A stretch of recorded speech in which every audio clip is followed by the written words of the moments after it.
Hello, my dear ones, I greet you in peace. Before I begin, I need you to listen carefully, not just with your ears, but with your spirit. Because what I'm about to reveal is something I once participated in, something I once used against people who had no idea they were being targeted. And the most terrifying part is this. Many of you watching right now may already have the object in your home.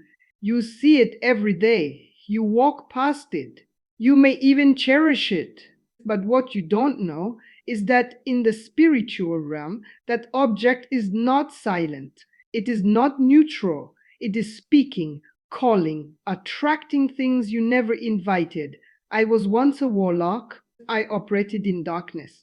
I knew the laws, the gateways, the permissions, and today I'm going to expose one of the most overlooked entry points of curses, something so simple yet so dangerous that even strong believers unknowingly allow it to remain inside their homes.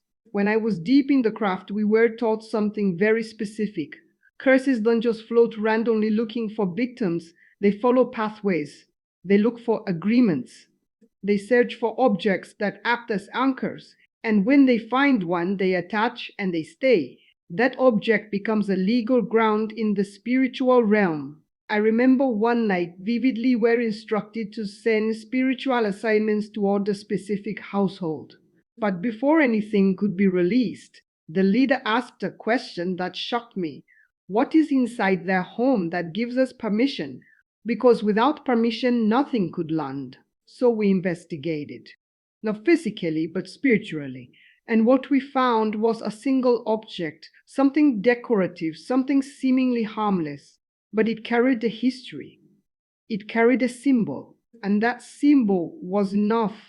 That night, everything entered through that one doorway. You need to understand this. Not everything in your house is just an object. Some things carry intention. Some carry memory. And some carry dedication whether you know it or not. Many items are created, designed, or even prayed over before they reach your hands. And when you bring them into your home, you are not just bringing in decoration, you are bringing in agreement. I remember how we would intentionally use certain objects as spiritual magnets. We didn't need to step inside someone's house physically. If that item was already there, it acted as a bridge. That is why some homes feel heavy for no reason. That is why peace disappears suddenly. That is why arguments increase. Sleep becomes disturbed and unexplained fear begins to grow. It's not always random, sometimes it is being hosted. Now let me tell you about this specific type of object I'm warning you about. It is often found in living rooms, bedrooms, or even near entrances. People keep it because it looks artistic, cultural, or meaningful. But its origin, its true origin, is rooted in spiritual implication.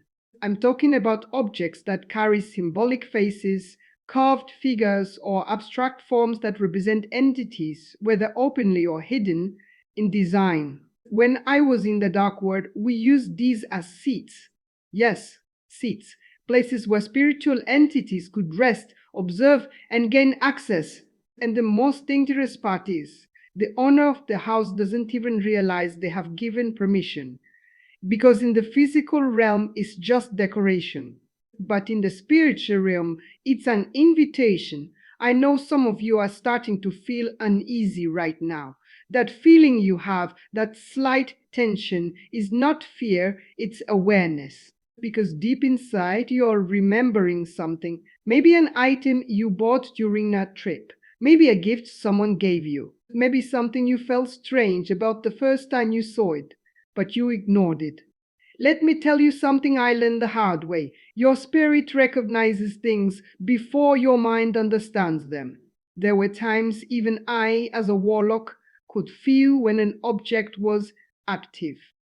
It had a presence, a silence that wasn't empty but watching. And those were the objects we used the most. Because they didn't need to be activated, they already were. There is one category of objects that was used more than any other during my time in the dark world, and it may shock you because of how common it is. These are objects that carry faces, statues, masks, carved heads, artistic figures, even paintings where the eyes seem to follow you. I remember being taught that the eyes are not just artistic details, they are symbolic gateways. When a face is crafted with intention, especially one rooted in ancient spiritual traditions or unknown cultural rituals, it becomes more than art. It becomes a watcher. And watchers report. You may think it's just a beautiful piece from a market, something exotic, something unique to decorate your home. But what you don't see is the spiritual signature attached to it. In many cases, these items were originally created for rituals, altars, or spiritual ceremonies before being replicated and sold, and even the replicas carry traces of that original purpose. That's why some people say, I feel like I'm being watched in my own house. They laugh it off, but deep down they know something isn't right. Let me take you deeper into how curse is actually attached to these objects. It doesn't happen randomly. There is a process and structure. First, there is identification. The object must have a compatible symbolism or spiritual history. Second, there is invocation. Words are spoken, intentions are released, and spiritual assignments are directed toward that object. Third, there is anchoring. This is where the curse binds itself, not to the person directly, but to the object within their environment. This is what makes it so difficult to detect. Because you are not the target at first, your environment is. And once the environment is compromised, it begins to influence you slowly. Your thoughts change, your emotions become unstable, your peace disappears, and you don't even realize that the source is something sitting quietly in the corner of your room. I've seen entire households shift into chaos, all because of one single object that was never questioned. One of the most dangerous things about these objects is how they interact with your daily life. They don't attack suddenly like people imagine. Instead, they influence subtly. They amplify negative emotions. A small disagreement becomes a major argument. A moment of stress becomes overwhelming anxiety. Fatigue becomes constant exhaustion. It's like something is feeding off the atmosphere, growing stronger as the environment becomes heavier. I remember being told you don't need to destroy a person directly. Just change the atmosphere they live in. And that's exactly what these objects help to do. They shift the energy of the home until the people inside begin to break down on their own. Relationships suffer. Motivation disappears. Even spiritual practices feel harder, like something is resisting you every time you try to pray or find peace. Now, here's something even more unsettling. Sometimes these objects are not bought by you, they are given to you. Gifts. And not all gifts are innocent. In the dark world, we understood the power of gifting. Because when someone willingly accepts an item into their home, they are unknowingly opening a door. There were rituals where objects were specifically prepared and then passed on to a target as a blessing or a kind gesture. But behind that gesture was intention. I'm not saying every gift you've ever received is dangerous, but I am telling you that not every gift carries light. Some carry attachments, some carry assignments, and once they are placed inside your home, they begin their work quietly, patiently, without drawing attention to themselves. You might be wondering right now, how do I know if something in my home is affected? That's the right question, because awareness is the first step to breaking any hidden influence. There are signs, clear signs, that I was taught to recognize. A sudden heaviness in a specific area of the house, feeling uncomfortable or uneasy near a certain object without knowing why. Recurring negative thoughts that seem stronger in one particular room. Disturbed sleep, especially when facing or being near certain items. Even children or pets reacting strangely, staring at something, avoiding a space, or becoming restless for no clear reason. These are not things to ignore. Because in my past life, these were the exact signs we expected to see when an object had successfully become a spiritual anchor. There are objects I never expected to be used in the way they were. Ordinary things, things you would never question. That's what makes them so effective. In the dark world, we didn't always rely on obvious statues or masks. Sometimes the most powerful anchors were hidden in plain sight. Jewelry passed down through generations, old mirrors, antique boxes, symbolic wall art, even clothing that once belonged to someone else. Anything that carried history, anything that had been handled, worn, or owned with strong emotion could become a carrier. Because emotion leaves an imprint, and that imprint can be accessed, manipulated, and used. I remember a case where an entire household was affected, not because of something they bought, but because of something they inherited. It was an old decorative mirror. Beautiful, elegant, but it had a past. And that past was not at rest. Mirrors, especially, were treated differently among us. They were never just reflective surfaces. They were considered thin places, points where the boundary between the physical and the spiritual was weaker. I was taught that mirrors can store energy, replay moments, and even act as passageways when certain conditions are met. That's why in many rituals, mirrors were used deliberately to observe, to communicate, and sometimes to send. So when someone unknowingly places an old or spiritually exposed mirror in their home, they may also be placing a gateway without realizing it. And the signs? People often report feeling watched when no one is there, seeing movement in reflections that shouldn't exist, or experiencing uneasiness specifically at night when the house is quiet. These are not just coincidences. These are patterns I've seen repeated more times than I can count. But here's something that might surprise you even more. Removing the object does not always solve the problem. I know that's not what people want to hear, but it's the truth. Because once something has been anchored, it doesn't just depend on the object anymore, it also leaves residue. Think of it like a stain. You can remove what caused it, but the mark can still remain if it's not properly dealt with. In my past, we relied on this. Even if someone threw the object away, if the atmosphere had already been influenced long enough, the effect would continue. That's why some people say, I got rid of it, but I still feel the same. It's because the environment itself has been altered. The peace has been disrupted, and unless that is intentionally restored, the cycle continues. There was a moment in my life when I began to question everything I was doing. I remember entering a home not physically but spiritually and sensing how heavy it had become. The people inside were struggling, arguing, breaking down emotionally. And I knew exactly why. There was an object placed near their entrance, something small, almost unnoticeable. But it had been used as a point of access. And in that moment, something shifted in me. Because I realized these people had no idea. They weren't aware. They weren't fighting back. They were simply living and suffering. That realization haunted me. It stayed with me long after I left that life, because I understood how easy it is for someone to be affected without ever knowing the source.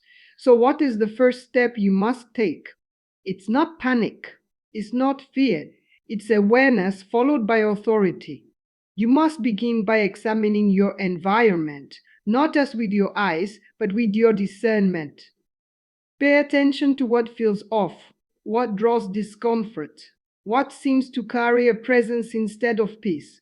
And when you identify something, don't ignore it, because ignoring it is what gives it time to grow stronger. You don't need to understand everything spiritually to take action. You just need to recognize when something does not belong. Because your home, your space, is not meant to host anything that steals your peace. There comes a moment when awareness is no longer enough, a moment when you must decide what you are going to do with what you now know.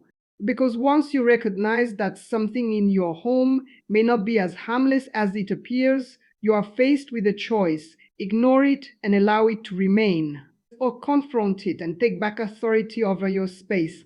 I remember when I first began to turn away from that dark life, I had to face the very things I once used, objects I had kept, items I had once empowered. And let me tell you, confronting them is not always comfortable. Because when something has been sitting in your environment with influence, it resists removal not physically but emotionally. Suddenly you feel attached to it. You start questioning yourself. Maybe it's nothing. Maybe I'm overthinking. That hesitation, that internal resistance is often the first sign that the object has had more influence than you realized. The cleansing of a home is not just about removing items. It's about restoring order. When we operated in darkness, we understood that disorder creates opportunity. A home filled with confusion, emotional tension, and spiritual neglect becomes easier to influence. So when you begin cleansing, you are not just taking something out, you are resetting the atmosphere. Start with intention. Speak peace over your home. Declare that anything not meant to be there has no right to remain. This is important because in the spiritual realm, authority is expressed through intention and words. I remember how we used spoken words to send assignments, so understand this clearly. Words are not empty, they carry direction, and when spoken with conviction, they shift environments. When it comes to the object itself, do not treat it casually. Do not simply move it from one place to another or store it somewhere else in your house. That does nothing. In fact, it can make things worse by keeping the influence within your environment. You must remove it completely. And as you do, be intentional. Some people feel fear in this moment, but listen carefully. Fear is not your position anymore. Authority is. When I left that world, I learned something that changed everything. Darkness only operates where it is allowed. Once you withdraw permission, its grip owns. So as you remove the object, you are not just discarding an item, you are closing a door that should never have been opened. But here is where many people struggle, and this is something I saw countless times.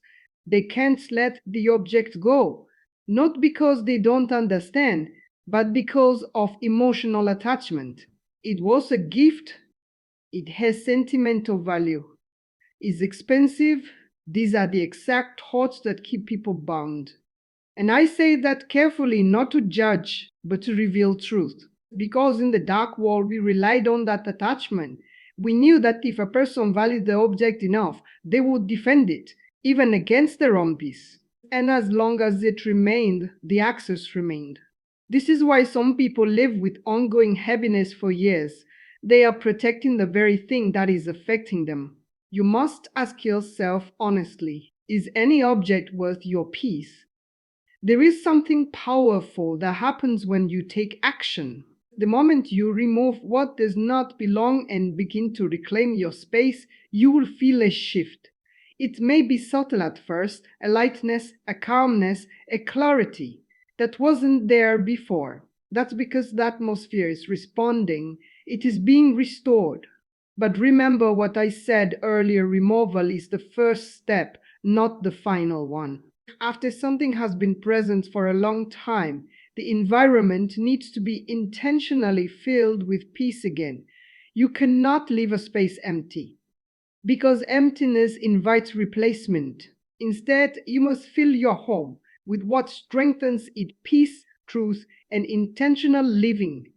This is how you ensure that what was removed does not return in another form. There is something I need to warn you about, and this is where many people unknowingly fall back into the same cycle they just came out of. They remove the object, they feel relief, they notice a shift, and then, slowly, everything starts to return. Not as intense at first, not as obvious, but familiar. The heaviness creeps back in, the peace begins to fade again, and they don't understand why. They say, "But I did everything right, I got rid of it." Yes, you removed the door, but you didn't guard the house.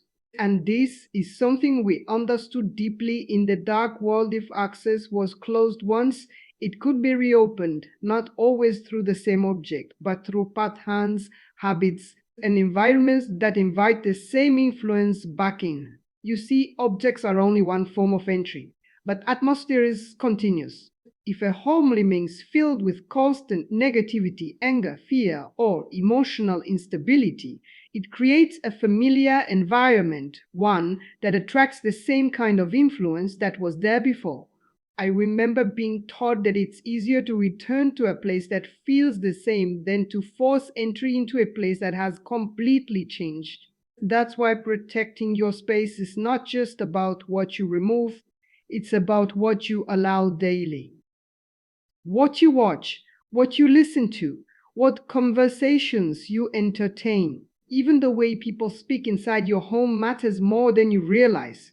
Because every word, every emotion contributes to the atmosphere, and the atmosphere determines what is comfortable staying there. Let me tell you something most people overlook. Repeated patterns are one of the strongest gateways. If arguments keep happening the same way, if stress keeps building in the same areas of your life, if certain negative emotions feel like they are on a loop, that is not something to ignore. In the dark world, repetition was a sign that access had been established. It meant the environment was responding predictably, and when something becomes predictable, it becomes easier to influence. So if you truly want to protect your home, you must break patterns, interrupt them, refuse to allow the same cycles to continue unchecked. Because every time you allow it, you are reinforcing an environment that invites the very thing you're trying to keep out. Now, here is the part that many people don't want to hear. Not everything that enters your home comes through objects or atmosphere. Sometimes it comes through people. And I say this carefully because it's not about fear or suspicion, it's about awareness. There were times when individuals carried influence with them, not intentionally, not knowingly, but it was there. And when they entered certain spaces, the atmosphere would shift. You may have experienced this. Someone visits, and after they leave, things feel different, heavier, unsettled. That's not something to ignore. Your space is sensitive. It responds to what enters it. This is why boundaries are important, not just physically, but emotionally and spiritually as well. And now I want to leave you with something that I wish someone had told me when I was still in that life, something that could have changed everything much sooner. You are not powerless. The moment you become aware, you also become responsible. But that responsibility comes with authority. You are not at the mercy of unseen influences. You are not helpless in your own home. What you allow, what you remove, what you speak, what you maintain, it all matters. I have seen homes completely transformed not because of rituals, not because of complex practices, but because the people inside chose to take control of their environment and refuse anything that did not belong. That is where true protection begins. There is one story that has never left me even after I walked away from that life. It wasn't the most extreme case I witnessed, but it was one of the most revealing. Because in that situation, the object involved was so ordinary, so completely unremarkable, that no one would have ever suspected it. It was a small decorative item placed on a shelf, something you could easily overlook. The family had lived with it for years. Nothing dramatic at first, just subtle changes. Increased tension, unexplained sadness, a constant feeling of being drained. Over time, those small shifts turned into something deeper: broken communication, emotional distance, and a heaviness that settled into every room. And the entire time, the source remained untouched, unrecognized, sitting quietly where it had always been. What made this case different was how deeply the object had embedded itself into the environment. It wasn't just influencing the space anymore, it had become part of the identity of the home. Removing it wasn't a simple decision. The family had grown used to it. It was tied to memories, to moments, to a sense of familiarity. And this is something I need you to understand. The longer something remains in your space, the more it blends into your normal. What once felt strange begins to feel ordinary. What once caused discomfort becomes something you ignore. This is how influence hides it adapts until it is no longer questioned. And by the time someone realizes something is wrong, they often feel too connected to let it go. I remember the moment the truth was finally uncovered. It didn't happen through investigation or searching, it happened through a sudden awareness. One of the members of the household simply couldn't ignore the feeling anymore. They began to question everything around them, and when their attention landed on that object, something inside them shifted. It wasn't fear, it was clarity. But clarity can be uncomfortable because it forces a decision. When they brought it up to the rest of the family, there was resistance. Not because they didn't feel anything, but because letting go felt like losing something important. And this is the hidden reason why some objects feel almost impossible to throw away. They don't just sit in your space, they attach to your emotions. In the dark world, this was not accidental. We understood that emotional attachment strengthens connection.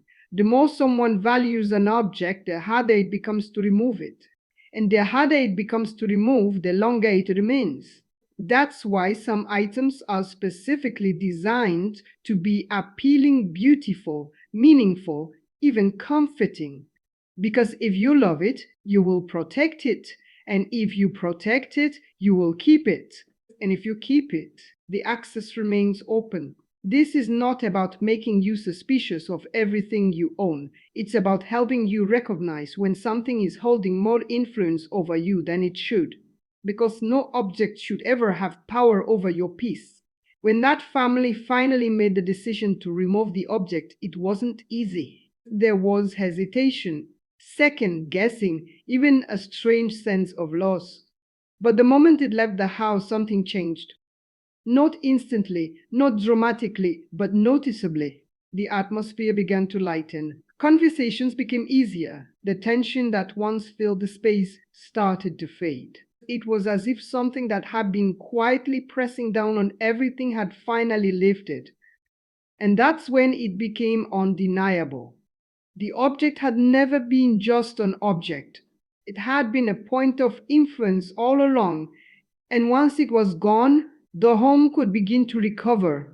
There is one final warning I must leave with you, and I need you to take this seriously, because this is where everything comes together. Not every object will reveal itself clearly. Not every influence will be obvious. Some things remain hidden, not because they are weak, but because they are patient. And patience is one of the most dangerous strategies I ever witnessed. In the dark world, we were taught never to rush when something could grow quietly over time. Because what grows slowly roots deeply. That's why some homes experience years of unexplained struggle, cycles that never seem to break, a constant feeling that something is off but can never be identified. It's not always loud. Sometimes it's silent, steady, and deeply embedded. You must understand this truth. Your home is not just a physical place. It is an environment that responds to what it contains. Every object, every habit, every influence contributes to what that environment becomes. And if something within it is out of alignment, it doesn't just stay isolated. It spreads slowly, subtly, until it begins to shape the atmosphere itself. I have seen homes where the people inside forgot what peace even felt like. Not because it chose chaos, but because they adapted to it. They lived with it so long that it became their normal. And that is the greatest danger of all, not the presence of something negative, but the acceptance of it. So here is what I need you to do after hearing all of this. Don't ignore it. Don't delay it. Take a moment after this video ends and walk through your home with awareness. Look at the things around you, not just with your eyes, but with your sense of peace. What feels right? What feels heavy? What have you been ignoring? You don't need fear to guide you, you need clarity. Because the moment you begin to question, you begin to see. And the moment you see, you can act. This is not about removing everything or living in suspicion. It's about recognizing what does not belong and having the courage to let it go. And for those of you who feel something even now, something stirring inside, a realization you can't quite explain, don't silence it. That awareness is important. It is the beginning of change. I spent years on the other side of this, understanding how influence works, how access is gained, how environments are shaped without people realizing it. And now I'm telling you this for one reason, to make sure you are no longer unaware. Because once you know, you are no longer an easy target. Once you recognize the patterns, the objects, the atmosphere, you take back control in a way that nothing can easily override. I walked away from that life, but the knowledge never left me. And if there's one thing I want you to remember from everything I've said, it's this. Your peace is not something to negotiate. It is something to protect. No object, no attachment, no habit is worth holding on to if it steals that from you. You deserve a home that feels safe, light, and at rest, not heavy, tense, and unsettled.